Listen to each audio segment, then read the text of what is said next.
así como moradores de esta tierra, nos van a venir pruebas, y para saber cómo tenemos que enfrentar estas situaciones, tenemos que conocer su palabra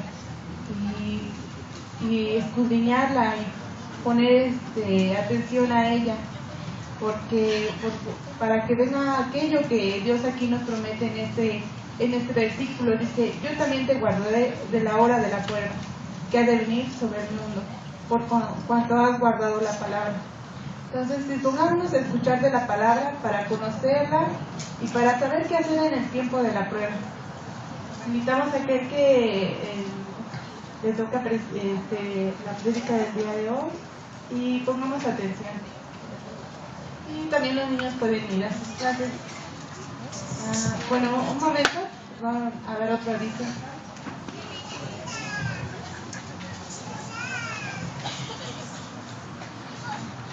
Hermano, un aviso rápido. Todavía tenemos algunos folletos. Si tú gustas al final de la reunión pasar conmigo para, no sé, repartirte 10, 20, los que tú quieras. El objetivo es que tú los puedas repartir, por ejemplo, ahora en día de Halloween, en día de muertos, si van a tu casa, pues les puedas regalar un folleto y, bueno, compartir de la palabra. Sí, hermano, si te interesa puedes pasar conmigo al final de la reunión. Gracias.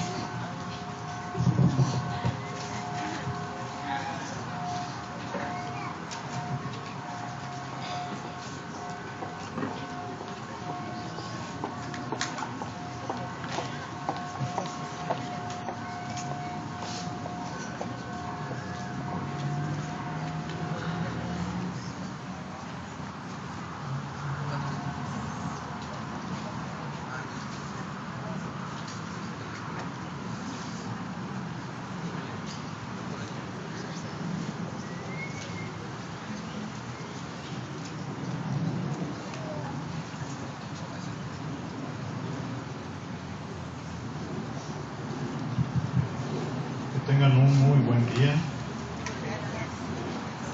Gracias a Dios porque nos permite estar aquí reunidos con un nuevo horario. Parece que descansamos un poquito más, ¿verdad? Vamos al Salmo 3, versículo 3.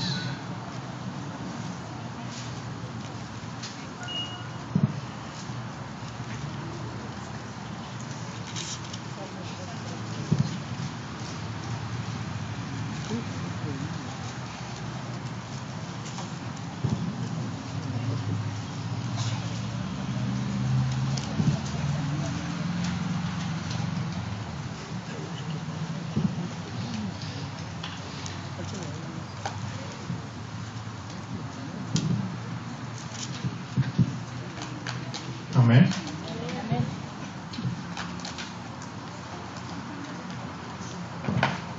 Dice así: mas tú, Jehová, eres escudo alrededor de mí, mi gloria, el que levanta mi cabeza. Amén. ¿Todos lo creemos? ¿O todavía lo dudamos? Vamos a hacer una oración para que Dios tome el control de esta prédica y que Él sea el que hable a nuestros corazones.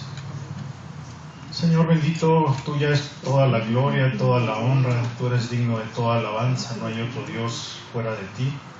Gracias porque tú nos has rescatado del cielo profundo, nos has limpiado de todo ese lodazal que teníamos y nos has hecho blancos, puros, limpios para estar delante de tu presencia y poderte alabar y glorificar y poder dar testimonio de lo que tú has hecho en nuestras vidas y haces en todo momento, porque tú eres un Dios vivo, un Dios que sigue haciendo y obrando milagros aún en este tiempo. En el nombre que es sobre todo nombre, en el nombre de Jesús. Amén. ¿Saben? En estos tiempos de tradiciones, porque se está por acercarse la semana que viene el tiempo de muertos, y nuestra cultura tradicionalmente ha adorado a los muertos, ¿verdad? Lo vemos desde los tiempos de los aztecas, de los mayas, de los olmecas, que eran culturas que tradicionalmente adoraban a la muerte e incluso sacrificaban a los seres humanos con el propósito de darle honor a los dioses en los que ellos creían.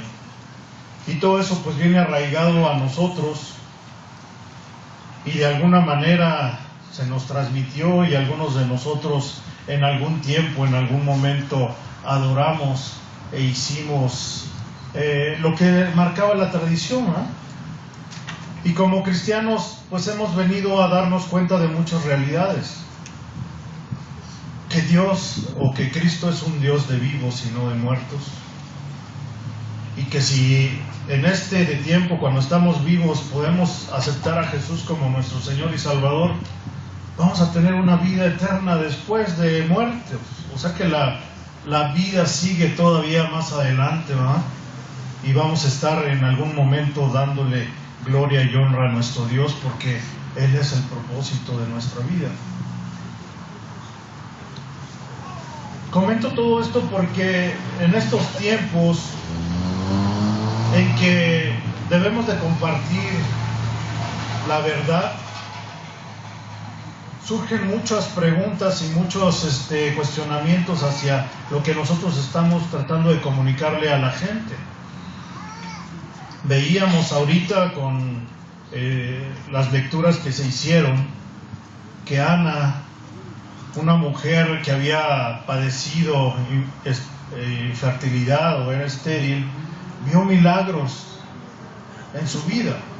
Y podemos ver en la vida de muchos personajes a lo largo de la Biblia cómo Dios obró en sus vidas y los transformó y los cambió y hizo milagros, pero también padecieron.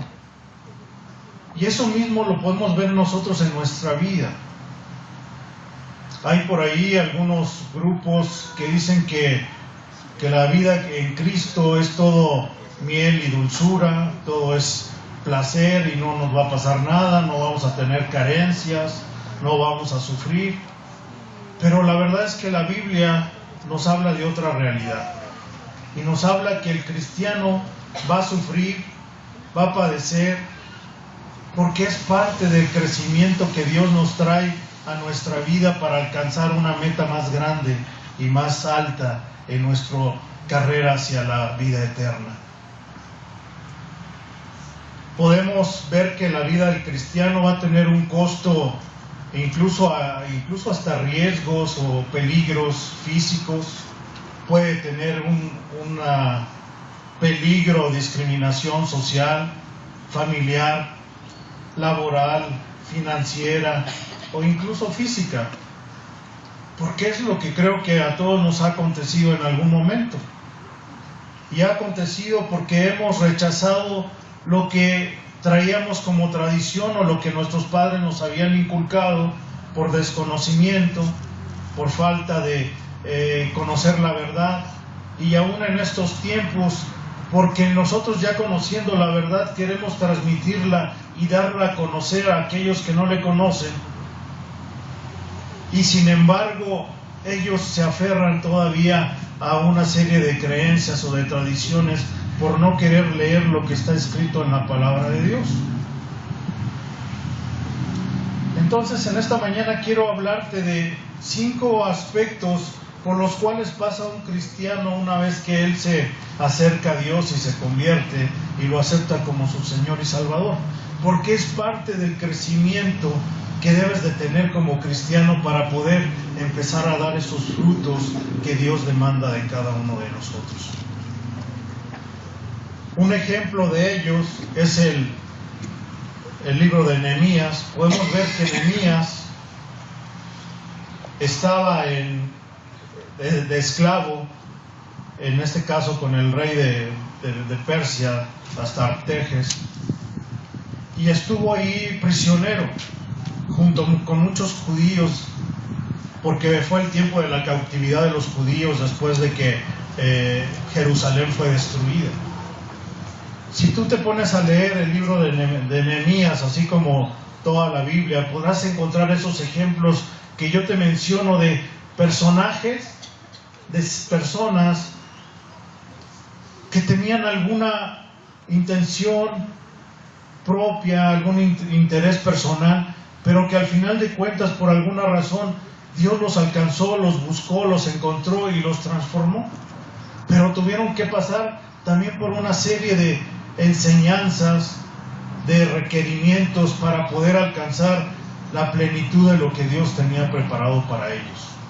Nehemías tenía un gran sentir en su corazón, que era que Jerusalén había sido destruida. Sus muros estaban destruidos, el pueblo judío había sido disperso y solo unos pocos habían quedado dentro de Jerusalén. Pero él, estando prisionero, bueno, no prisionero porque era el copero del rey, hasta eso tenía una buena posición, tenía ciertos privilegios estando con el rey. Por lo mismo, él sabía que si le pedía consejo a Dios, él le diría qué es lo que debía de hacer. Y en su corazón, como pueden leerlo, si después tienen oportunidad de leerlo, y se los recomiendo que lean Nehemías, van a darse cuenta que Nehemías tenía un gran pesar en su corazón. Les encargo un vaso de agua, por favor, por mí. O un dulce, si tienen un dulce también. Nehemías tenía un gran pesar en su corazón por lo que estaba padeciendo su ciudad, esa ciudad donde Dios habitaba, donde Dios habitó, que era Jerusalén, por el pueblo judío. Y se propone en su corazón pedirle al rey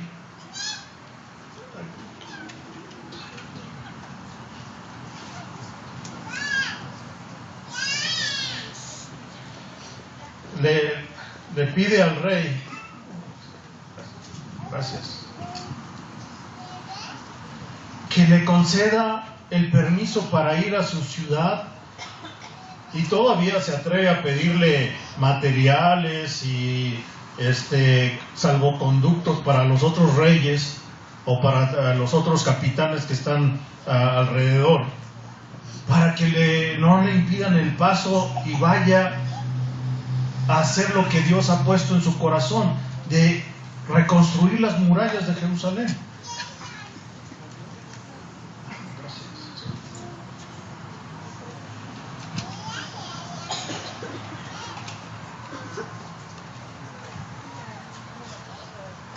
Y si tuvieran oportunidad de leer todo el capítulo de Nehemías, o los primeros 5 o 6 capítulos, se darían cuenta del gran pesar que tenía Nehemías por su ciudad santa, por esa ciudad santa que Dios ha cuidado tanto y sigue cuidando hasta este tiempo. Y podemos ver el pesar que él tenía de ir y restaurarla, porque sabía que Dios ahí habitaba, porque Dios ahí había prometido que iba a estar siempre y cuando su pueblo no se apartara de Dios. Pero ¿qué fue lo que hizo el pueblo? Se apartó de Dios. Y la consecuencia de todo ello fue que la ciudad fue destruida, el pueblo judío fue llevado en cautiverio y disperso, y hasta este tiempo sigue disperso. Y la ciudad fue destruida. Pero en ese tiempo Dios le concede tener gracia delante del rey. Imagínense ir con un presidente en este tiempo que destruye un país y decirle, pues, ¿sabes qué? Por favor, Dios me está pidiendo que vaya y reconstruya este país que tú destruiste. Como que va a ser incongruente, ¿verdad? Porque si un país está destruyendo es para que ya no resurja y que no le vuelva a dar problemas. Y eso ocurrió en ese tiempo. Sin embargo, Dios tenía otros planes. Estoy seguro que tú en tu vida, Dios ha tratado de muchas formas y maneras diferentes. Sabemos que Dios nos ha rescatado de algún lado, no sé de dónde te sacó, pero sabemos que Dios te ha mostrado sus maravillas, sus proezas, te ha mostrado su amor, su grandeza. Lo mismo que hizo con Nehemías, lo mismo que hizo con Ana, lo mismo que hizo con Moisés, con David, que hizo con los apóstoles. Pero si vemos la vida de ellos, podemos darnos cuenta que también sufrieron. Fueron perseguidos, fueron vituperiados, fueron maltratados, fueron azotados. ¿Qué podemos esperar nosotros como cristianos? Creo que no mucho más que ellos, ¿no? O más bien mucho más que ellos, tal vez. Entonces, el Señor nos quiere hablar en este día de por qué es que tenemos que padecer por ciertas cosas y cuál es la razón y el propósito. Se habla, hay una anécdota que más bien dicen que es una historia real. No recuerdo ahorita el nombre de la persona, pero esto fue y ocurrió durante los primeros siglos del cristianismo, cuando los primeros cristianos eran llevados al Coliseo y eran aventados al Coliseo, a la arena, para que fueran perseguidos, matados, para que los leones los mataran, los devoraran. Y resulta que hay una persona que cree en Jesús y recibe en un sueño que tiene que aparecerse y presentarse en la arena en uno de estos eventos. Lo recibe en sueños, el Espíritu Santo le habla y él obedece y hace lo que Dios le está pidiendo a través de este sueño y le dice: preséntate en la arena en medio cuando sean arrojados los cristianos y tienes que dar a conocer mi voluntad. Imagínense como si fuera un estadio de fútbol lleno en un partido de clásico, Guadalajara, América o viceversa, lleno, la gente gritando, vituperiando, solicitando que los cristianos fueran aventados y fueran devorados y fueran degollados o martirizados, porque eso es lo que pasaba en esas arenas en ese tiempo. Y él es arrojado ahí también junto con otros y empieza a gritar que la voluntad de Dios era que se arrepintieran y que se volvieran a Jesús, porque él había dado su vida para salvación de todos ellos. Y la gente sigue gritando y sigue vituperiando y sigue insistiendo que lo maten y que lo devoren los animales, pero él sigue obedeciendo la voluntad de Dios y sigue gritando en medio de la arena hasta que la gente empieza a escuchar poco a poco y escuchan la voluntad, lo que Dios tenía que decirles, que tenían que arrepentirse y dejar de hacer cosas que no agradaban a Dios. Después de unos minutos, poco a poco la gente empieza a salirse de la arena en medio de ese espectáculo y empiezan a abandonar la arena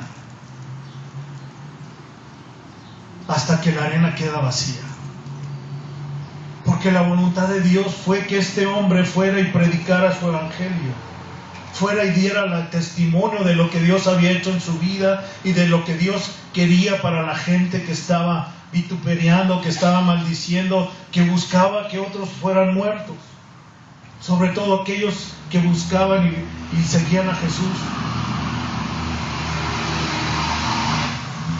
Ciertamente no puedo decir que después de este testimonio dejaron de sacrificarse y de matarse los cristianos, porque todavía esto siguió durante mucho tiempo, hasta que el cristianismo se volvió la religión principal del Imperio Romano. Y ya después lo que venía a ser el cristianismo real fue cambiado, se transformó y vino a ser lo que es ahora el catolicismo.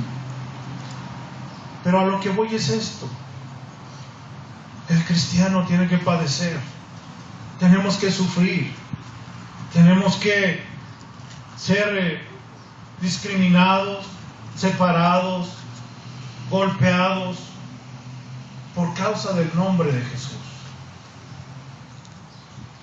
En estos tiempos podemos decir que no vamos a sufrir si no queremos dar a conocer algo.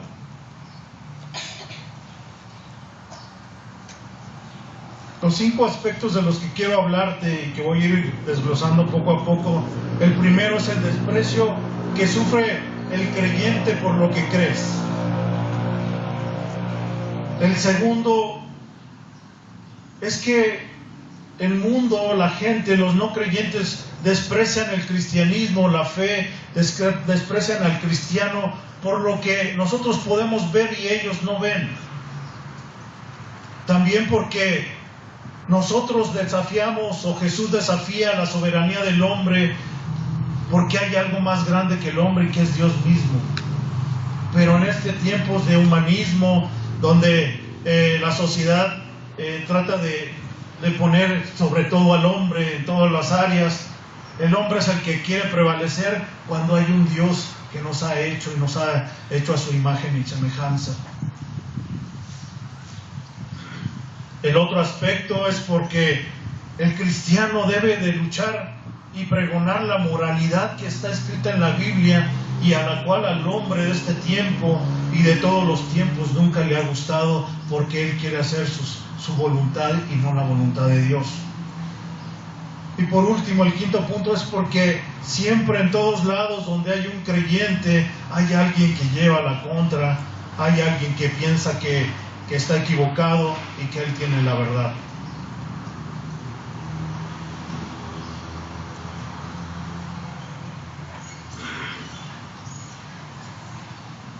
¿Te sientes identificado con algunos de estos puntos?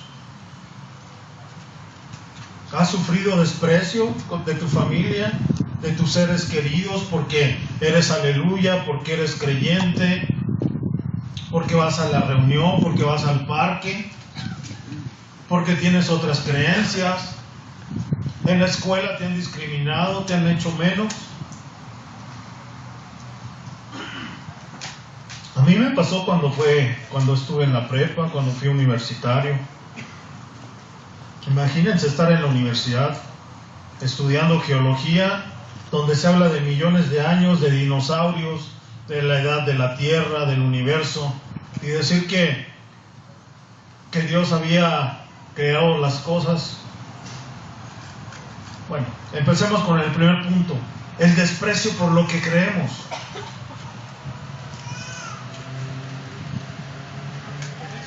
En estos tiempos el hombre y la sociedad buscan respuestas sociológicas, políticas, intelectuales, busca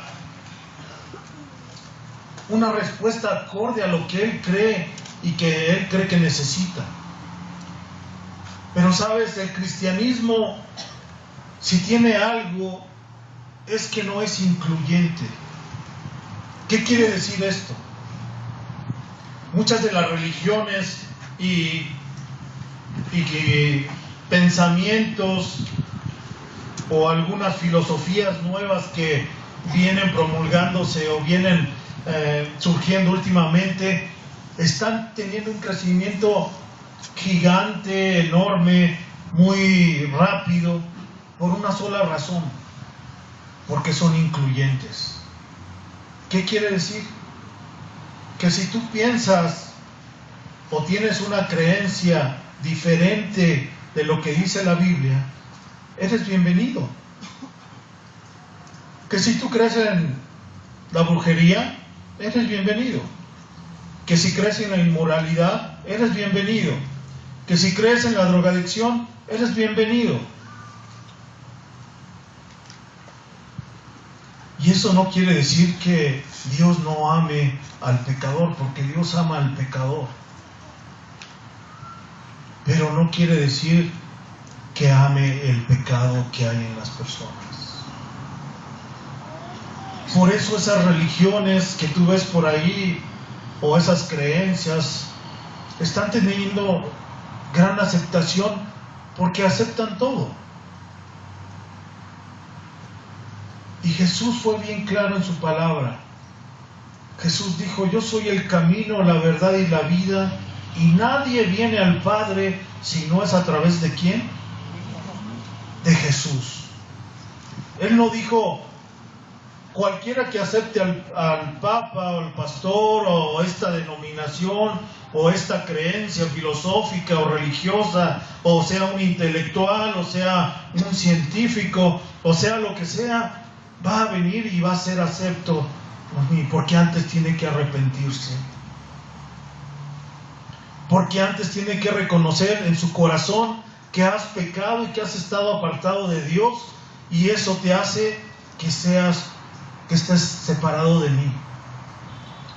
Por eso vino Jesús, para hacer las cosas más sencillas.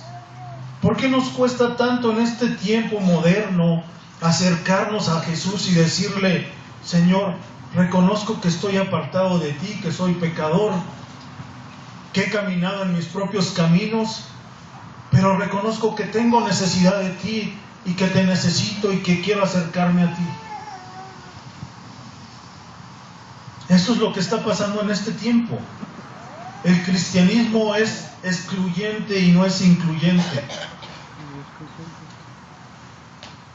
Y no es porque nosotros lo queramos, sino que Dios así lo estableció.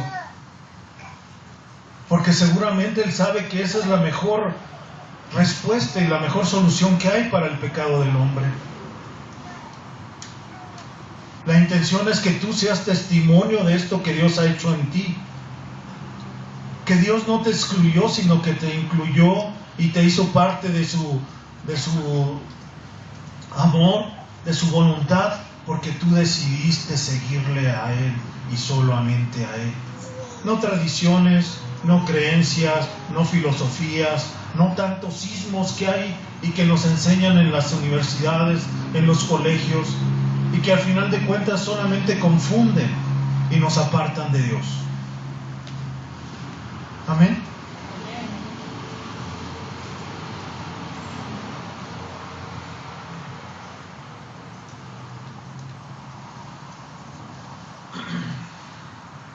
¿Qué dice Juan 14:6 también? ¿Se acuerdan?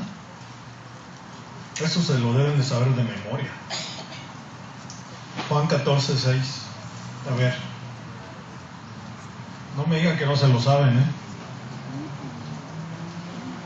¿De veras no se lo saben? Nos voy a regresar al kinder. Juan 14:6. Yo soy el camino, la verdad y la vida. Eso fue lo que dijo Jesús. Jesús no dijo: hay 10 caminos, hay 20 caminos, hay 20 soluciones, hay 20 alternativas. Jesús dijo: yo soy el camino, la verdad y la vida. Y nadie viene al Padre si no es por mí. Solamente Jesús.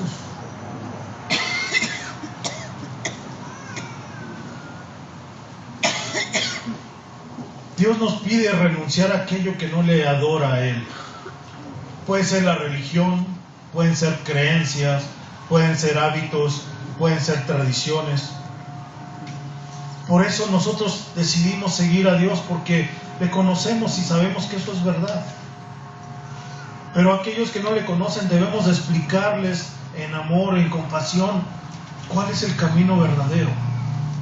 No es tratar de juzgar y decir: no, es que tú eres creyente en esto y no debes de creerlo. En este tiempo muchos niños van a ir a tus casas a pedirte un dulce, una moneda, o como muchos otros pueden pedir disfrazarse o cosas así. Y no me digas que tú no lo hiciste. Yo alguna vez lo hice cuando estaba muchacho. Iba a pedir dulces y me daban algo, y hacías tu calabaza con unos hoyitos y le ponías una vela en medio, y te ibas a las calles a pedir eso, pero era porque no lo sabías, lo desconocías. Pero ahora, ¿cuál es tu objetivo en este tiempo? ¿Qué vas a hacer tú al respecto? ¿Te vas a poner a decirle a los niños: no, fuera de aquí, yo no creo en eso? No, fuera de aquí, eso no es de Dios. Vamos a orar por ellos. Vamos a darles un folleto. Darles un dulce, pero darles el mensaje también de que Dios les ama, que Dios los está buscando y está esperando a que ellos se acerquen. Eso es lo que tenemos que hacer. Punto 2. La gente odia al creyente, al no cristiano, al cristiano, y odia el cristianismo, porque el cristianismo podemos ver aquello que ellos no ven. ¿Recuerdan a Abraham? ¿Por qué se salió de Mesopotamia y se fue a la tierra prometida? Porque Dios habló con él y le dijo: ¿sabes qué? Yo tengo una tierra para ti, te la voy a heredar y te voy a hacer padre de todas las naciones porque vas a tener multitud. Esa fue la promesa de Dios para Abraham. ¿Qué hubiera pasado si no le hubiera creído? Se hubiera quedado en Mesopotamia sin la promesa. ¿Qué te prometió a ti? Cuando aceptaste al Señor, ¿qué te prometió? ¿Cuál fue su promesa? ¿Qué te dijo? ¿De dónde te sacó? ¿De dónde te rescató? ¿De dónde te restauró? ¿Te sanó? ¿Te confortó? ¿De dónde? Esas son las promesas de Dios para ti. Seguramente las has visto y si no, todavía las estás esperando. Pero tenemos que ver y confiar en aquello que Dios nos ha prometido, porque sabemos que es un Dios real, un Dios que cumple su palabra y que no es hombre para que mienta ni se arrepienta. En ese Dios nosotros creemos.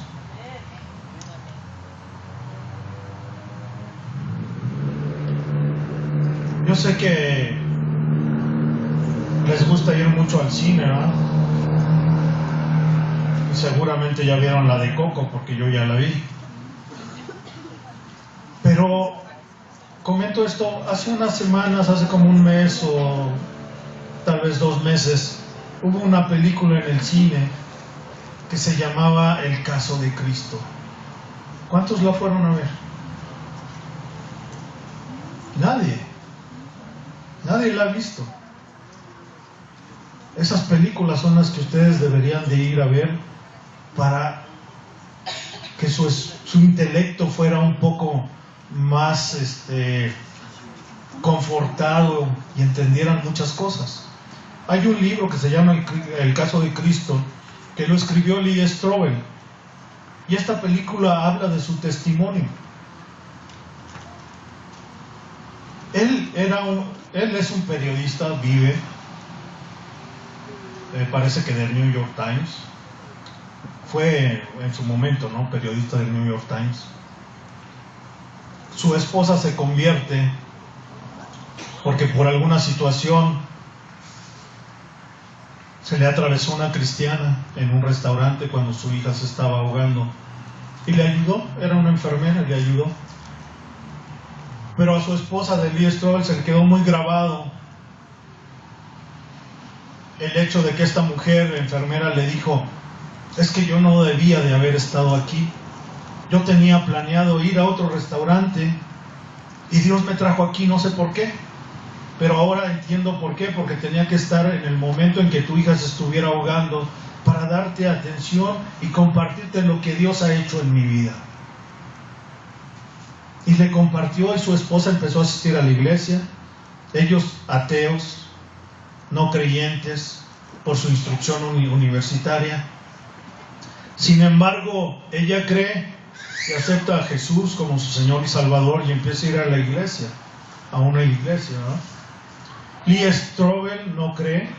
Sin embargo, él se propone demostrar que el cristianismo es una farsa, que la resurrección fue una farsa, y él, como toda la instrucción universitaria que tenía, sabía cómo afrontar este tipo de temas. Se los cuento rápido, pero vean la película, lean el libro. después de hacer toda una investigación con científicos, con doctores, con psicólogos, con toda la gente que tenía que darle una explicación científica de por qué los evangelios eran ciertos, de por qué la resurrección pudo haber ocurrido, de por qué los milagros habían sido ciertos, por qué la Biblia era verdad, etcétera, etcétera, que no es un libro de historias ni fantasías. Él llega a la conclusión de que la resurrección ocurrió y acepta a Jesús como su Señor y Salvador. En este tiempo moderno hay mucha gente incrédula que se llama atea, que tiene otras creencias, que cree en otros dioses, que cree en otras filosofías, que cree en otras cosas. Pero la única solución para que esa gente conozca al Dios verdadero y al Dios real es tu testimonio. Es que tú vivas una vida cristiana y que des testimonio de que hay algo nuevo y diferente en ti que esa persona va a desear y va a querer, para que Dios actúe en sus vidas. Por eso es tan importante el testimonio del cristiano.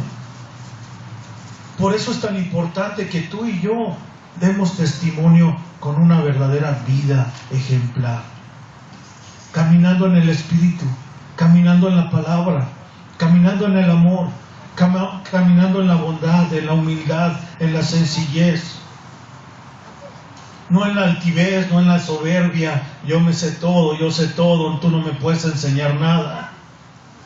Soy más viejo que tú eres más joven. Basta con creerle al Dios que ha hecho resucitar a Jesucristo de los muertos y está sentado a la diestra del Padre. Tercer punto. El mundo no quiere a los cristianos o al cristianismo porque desafía la soberanía del hombre.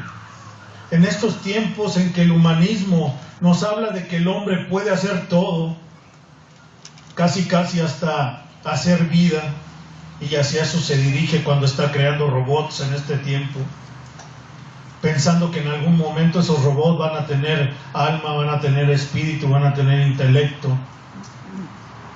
Sin embargo, siguen siendo copias y siguen siendo clones.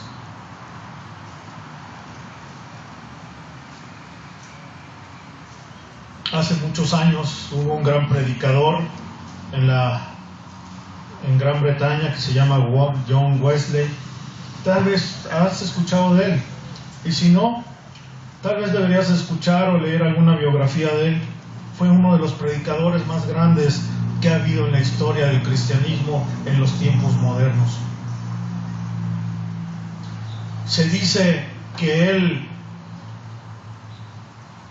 predicó cerca de 40,000 sermones a lo largo de toda su vida.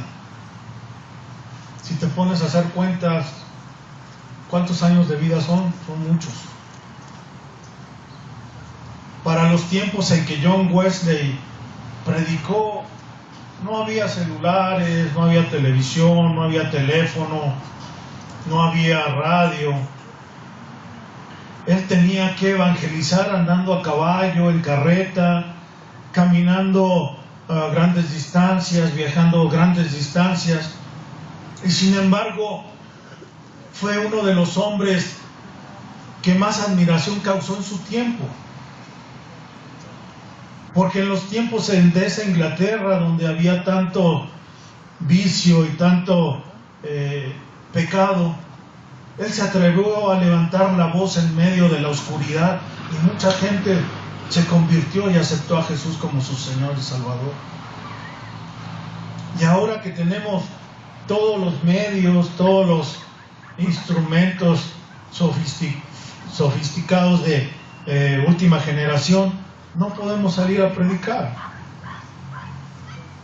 Doy gracias por los jóvenes que salen a evangelizar, porque es una bendición. Porque te vas a encontrar con situaciones, personas, eventos que te van a hacer cambiar tu vida. Así como le pasó a Shannon. yendo a un evento para niños drogadictos.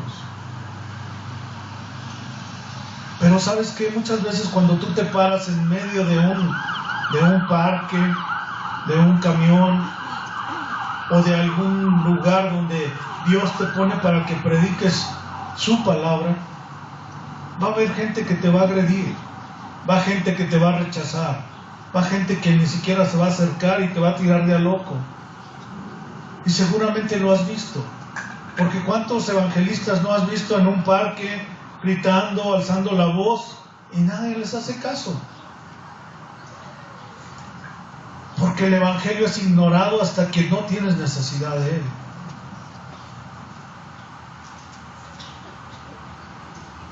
Muchos de nosotros nos acercamos a Dios cuando tuviste una necesidad, cuando estuviste enfermo, cuando perdiste el trabajo, cuando tenías algunos problemas, cuando te sentías solo, abandonado. Entonces es cuando nos acercamos a Dios. Sin embargo, nuestro mandato es ir y predicar el evangelio a todas las criaturas. Tal vez Dios te ponga, párate en un parque y predica a viva voz y grita que Dios es el único camino.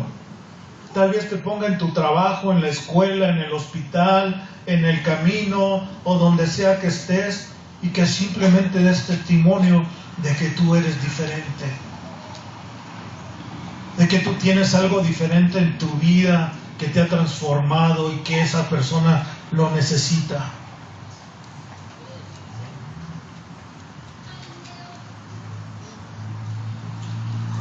El cuarto punto es que el cristianismo y el cristiano pregona una moralidad que va contra el mundo. El cristianismo dice: no matarás, no adulterarás, no fornicarás, no robarás, no mentirás, no engañarás. Y eso es lo que queremos hacer porque es la voluntad de Dios. Sin embargo, el mundo, ¿qué dice? Ten 2 mujeres, ten 3 mujeres, no importa. Mientras más mujeres, eres más hombre. Falso. El hombre es aquel que tiene una sola mujer y puede mantener a sus hijos y verlos crecer y darles una educación y darles todo lo que necesitan, y que algún día te lo agradezcan porque lo has podido hacer. Les recomiendo otro libro, Hombría al Máximo, para aquellos que son hombres. Por eso el mundo en este tiempo se burla del cristiano, porque queremos y decimos que no pecamos, aunque sí pecamos, pero nos arrepentimos y nos acercamos a Dios para pedirle perdón. ¿Sabes que hay muchos gente que no quiere hacer negocios con cristianos, cuando debería ser todo lo opuesto? No quiere hacer negocios con los cristianos porque realmente no cumplen lo que ellos dicen. Y no estoy hablando de ti, porque yo sé que tú sí cumples, ¿verdad? Pero realmente hay gente que se dice cristiana, porque no les quiero llamar cristianos, se dicen cristianos. Y estoy hablando de pastores, de evangelistas, estoy hablando de gente que tiene una posición en las iglesias, que tiene años de conocer al Señor, y sin embargo no es confiable para hacer un negocio con ellos, porque roba, porque engaña, porque miente, cosa que no debería de suceder entre el pueblo de Dios. Qué triste. Pero si realmente queremos hacer la voluntad de Dios y seguir la moralidad que impone el ser cristiano, el ser un creyente, el que impone la Biblia, eso es lo que debemos de hacer. No mentir, no engañar, no robar, no matar, no defraudar, no ser infiel. Tantas cosas que Dios nos pide.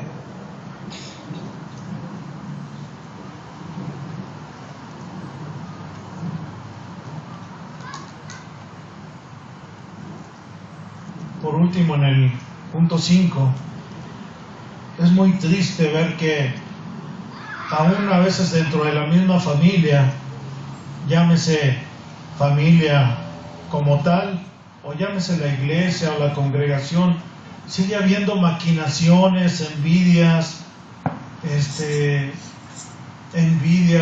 tantos frustraciones, que en lugar de ayudar a que el ministerio crezca, parece que queremos que el ministerio desaparezca, que sea disgregada la congregación, o que si tú te convertiste, a lo mejor tus papás te digan: ¿sabes qué? Preferiría que te hubieras muerto, que fueras gay, cualquier otra cosa antes que fueras cristiano. Cuando muchas veces, aquellos que dicen estas cosas lo dicen por ceguera espiritual, porque están dolidos, porque están molestos, porque están enojados, pero a veces no ven realmente lo que Dios está transformando en nuestras vidas, o ha transformado en nuestras vidas. Yo sé que tenemos muchos defectos todavía, no somos perfectos, pero sí estoy seguro que Dios ha hecho algo en tu vida, y que a lo mejor ya no mientes, que ya te portas mejor, que ya eres más obediente, que has cambiado aquí y has cambiado allá. Y esos son los testimonios que debemos de dar para aquellos que no le conocen. Esos testimonios son los que van a hacer cambiar y venir a Jesucristo a aquellos que aún no le conocen y que están cerca de ti. Están a tu lado en la escuela, están a tu lado en el trabajo, están a tu lado en el camión, están a tu lado en la calle, donde quiera que tú andes. Y Dios lo que quiere es que levantes tu voz, que levantes tu vida y que des testimonio de lo que Dios ha hecho en ti. Porque estoy seguro que ha hecho algo, si no, no vendrías aquí. Y estoy seguro que estás buscando algo y por eso Dios te tiene aquí. Basta con que te arrepientas y le busques. No somos perfectos. Tenemos todavía muchos defectos. Haz de cuenta que somos un diamante en bruto, pero más bruto que diamante. Un diamante en bruto, ¿tú has visto esos anillos de diamantes con una piedra de quién sabe cuántos quilates, que son grandes, o el diamante más grande que pesa no sé cuántos quilates, pero es de este tamaño y cuesta millones de dólares? Pero para hacer resplandecer la belleza del diamante necesitas pulirlo, necesitas darle sus facetas, sus cortes, para que resplandezca la luz, para que la luz entre, la refleje y sea hermoso esa piedra. Nosotros somos como ese diamante y Dios nos está puliendo. Pero cada corte, cada pulida, cada rebanada duele y cuesta. Pero te va a doler un poquito. Y después va a haber una cara preciosa de parte de ti. Así hasta que el Señor complete de pulirte y seas una joya preciosa para el Señor. Amén.